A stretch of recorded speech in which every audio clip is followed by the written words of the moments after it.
बात करते हैं संभल के हिंदुओं की, उन हिंदुओं के दर्द की। गुरुवार को जब राष्ट्रीय अल्पसंख्यक आयोग के अध्यक्ष इकबाल सिंह संभल पहुंचे तो उनके सामने हिंदुओं की भीड़ तख्ती लेकर खड़ी हो गई, जिस पर लिखा था कि हमें अल्पसंख्यक का दर्जा दे दो। आखिर क्यों उन्होंने ये मांग की, क्या है ये पूरा मामला, इस रिपोर्ट के जरिए देखिए।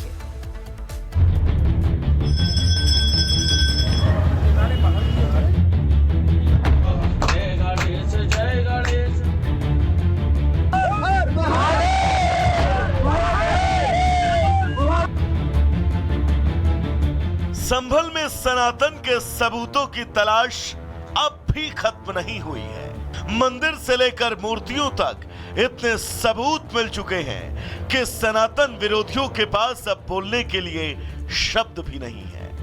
ताजा सबूत संभल जिले के रजपुरा थाने में आने वाले मकसूदनपुर गांव में मिला। यहां महावा नदी क्षेत्र में शिवलिंग निकलने की जानकारी मिली। फिर क्या था, हजारों ग्रामीण शिवलिंग की पूजा अर्चना करने के लिए पहुंचने लगे। मौके पर भजन कीर्तन शुरू हुआ। भक्ति संगीत के रंग में पूरा इलाका डूबा हुआ नजर आया। इस बीच सेवा में जुटे सेवादारों ने सरकार से अब मंदिर बनवाने की मांग की है। कुछ किसानों के द्वारा और आस पड़ोस के लोगों द्वारा सूचना दी गई कि यहाँ पे शिवलिंग प्रकट हुए हैं, तो नदी के मध्य वहां पानी निकलने लगा, जिसके चित्र और वीडियो हमने देखे भी हैं और वहां हमने एसडीएम साहब को भेजा है कि उसकी जांच की जाए कि उसकी वस्तुस्थिति क्या है।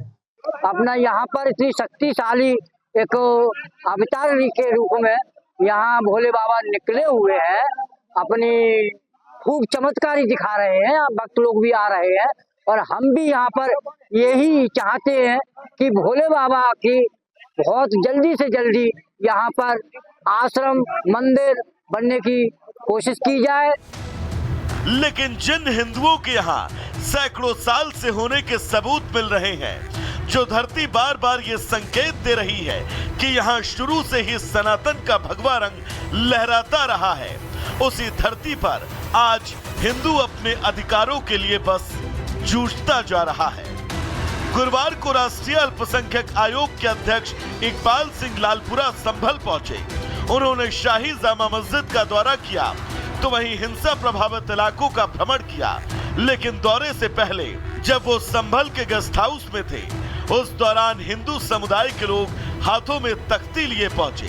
तख्तियों पर अल्पसंख्यक का दर्जा दिए जाने की मांग और हिंदुओं का उत्पीड़न बंद करने की मांग थी।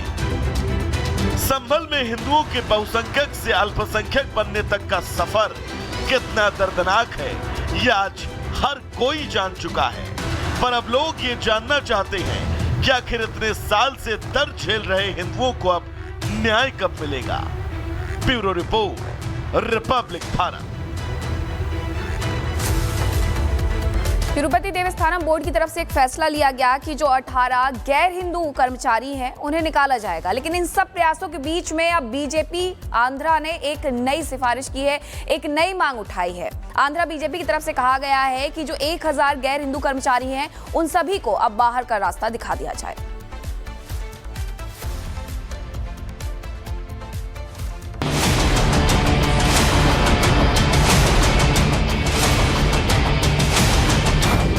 देवस्थानम से बीजेपी की अपील।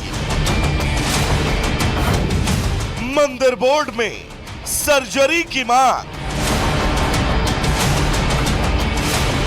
तिरुपति मंदिर की देखरेख में लगे 18 कर्मचारियों को हटाए जाने का मुद्दा भी छिड़ा ही था कि आंध्र प्रदेश में बीजेपी ने देवस्थानम के समक्ष एक और मांग रख दी। इस घटनाक्रम के बीच देवस्थानम का यह कहना था कि मंदिर बोर्ड में काम कर रहे 18 गैर हिंदू कर्मचारियों पर धर्म के अनुसरण का संदेह है। ऐसे में मंदिर की पवित्रता के लिए फैसला जरूरी है। इस फैसले के बीच इसका जमकर विरोध भी हुआ। लेकिन अब आंध्रा बीजेपी ने एक नई मांग रख दी है। दरअसल बीजेपी की मांग है कि तिरुमाला हिंदुओं की आस्था और आध्यात्म का प्रमुख केंद्र है, इसलिए मंदिर बोर्ड को इसमें काम करने वाले कर्मचारियों की चयन प्रक्रिया में सुधार करना चाहिए और मंदिर में फिलहाल काम कर रहे लगभग 1000 गैर हिंदू कर्मचारियों की सेवा पर रोक लगाई जाए या फिर उन्हें मंदिर से इतर कोई और काम दिया जाए। बीजेपी का कहना है कि वो जल्द ही प्रदेश के सीएम से मिलकर इस मांग को लेकर अनुरोध करेगी, क्योंकि ये मंदिर और यहां आने वाले भक्तों की पवित्रता का सवाल है। आपको बता दें, तिरुमाला तिरुपति देवस्थानम में फिलहाल 6500 से ज्यादा स्थायी कर्मचारी और 17000 से ज्यादा अनुबंधित कर्मचारी हैं, जिससे कुल कर्मचारियों की संख्या लगभग 24000 हो जाती है। 1000 से ज्यादा कर्मचारी गैर हिंदू धर्म का अनुसरण करते हैं। आंध्रा बीजेपी इस मांग के बीच उनके सीएम चंद्रबाबू नायडू से 14 फरवरी को होने वाली मुलाकात में आगे की स्थितियां तय की जाएंगी और सरकार से अनुरोध किया जाएगा कि वो देवस्थानम से विचार विमर्श करके इस पर कोई सख्त कदम उठाए। खैर, मुद्दा न सिर्फ मंदिर से जुड़ा है, बल्कि तिरुपति दर्शन के लिए जाने वाले लाखों भक्तों की आस्था और उनकी धार्मिक पवित्रता का सवाल है। और यही वजह है कि बीजेपी इस मुद्दे को लेकर अब फ्रंट फुट पर है। Bureau report, Republic Bharat. और चलिए अब बात करते हैं डंकी रूट की, उस डंकी रूट के पूरे सच की जिसके बारे में अक्सर आपने फिल्मों में देखा होगा और सुना भी होगा। दरअसल अवैध प्रवासियों पर अमेरिका की सख्ती के बाद 104 भारतीयों को डिपोर्ट किया गया।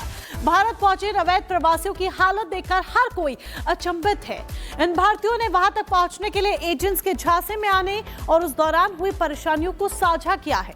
उनकी इस यात्रा में लंबी फ्लाइट्स, समुद्र के खतरनाक सफर से लेकर खतरनाक पहाड़ियों में 45 किलोमीटर तक पैदल चलने तक का उनका अनुभव शामिल है। आप भी सुनिए इनकी आप बीती।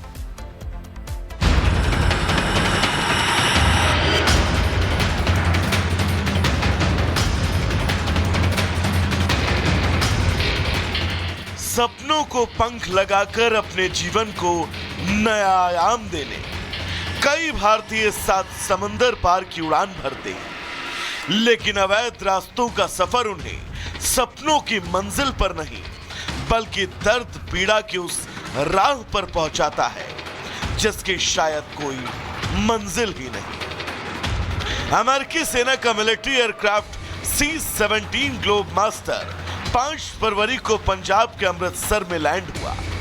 विमान में 104 प्रवासी भारतीय थे जिन्हें अमेरिका ने डिपोर्ट किया था। इसके बाद से जो तस्वीरें और वीडियो सामने आए, उससे देश में खलबली मच गई। इनमें इन प्रवासी भारतीयों के हाथों में हथकड़ी और पैरों में बेड़ियां हैं। बच्चों को विदेश भेजने वाले परिजनों ने कभी सोचा भी ना होगा कि वे हथकड़ियों में जकड़े देश वापस लौटेंगे। वापस भेजे गए भारतीयों की त्रासदी की कहानियां अब सामने आ रही हैं। हर किसी का दर्द अपना संघर्ष है। टूटा अमेरिकी सपना, अमेरिका से जो लौटे उनका दर्द सुनिए। उत्तर प्रदेश के मुजफ्फरनगर के रहने वाले देवेंद्र उन भारतीय प्रवासियों में शामिल हैं जो अमेरिका से डिपोर्ट किए गए हैं। देवेंद्र ने जो अपनी आप बीती सुनाई, उसे सुनकर आपका कलेजा मुंह को आ जाएगा। हाई स्कूल पास देवेंद्र सिंह अमेरिका में 29 नवंबर को बड़े बड़े सपने लेकर गया था, लेकिन अमेरिका के माफियाओं ने उन्हें गन पॉइंट पर बंधक बनाया। आरोप है कि इन माफियाओं ने 40 लाख रुपए की फिरौती लेने के बाद उन्हें रिहा कर दिया। माफियाओं ने उन्हें मैक्सिको में भेज दिया, जहां आर्मी ने उन्हें अपनी गिरफ्त में ले लिया। फाइनल फिर वो मैक्सिको ले गए, तो मैक्सिको में जो उनकी पेमेंट सारी रुकी हुई थी, तो उन्होंने हमारे से वो पेमेंट ली, तो हमें फिर बॉर्डर क्रॉस करवा दिया वहाँ से। टोटल कितना पेमेंट आपने? 40 लाख रुपए दिया जी। कहाँ ये पेमेंट आपने मुहैया कराया था? ये हरियाणा में करवाया जी हमने मुहैया। तो मैक्सिको से क्रॉस करना पड़ता है, जो मैक्सिको वाली फैंसी है, तो वो लोहे की सीढ़ी बनाई हुई है उन्होंने सरियों की, तो उससे क्रॉस करवाते हैं वो डोंकर के बंदे जो होते हैं माफिया वाले। 20 साल के आकाश जीवन में बहुत कुछ करने का जज्बा लेकर टंकी रूट से अमेरिका गए। आकाश को अमेरिका पहुंचने में 65 लाख रुपए का खर्च आया। जंगलों का रास्ता तय कर आकाश ने 26 जनवरी को अमेरिका की दीवार पार की, लेकिन वह अमेरिकी आर्मी की गिरफ्त में आ गए। उन्हें भी भारत डिपोर्ट कर दिया गया और उनके सपने चकनाचूर हो गए। आकाश अपना घर के रहे न घाट के। 2-2.5 किल्ले थे, यहीं बेच कर हमने बाहर भेजा था।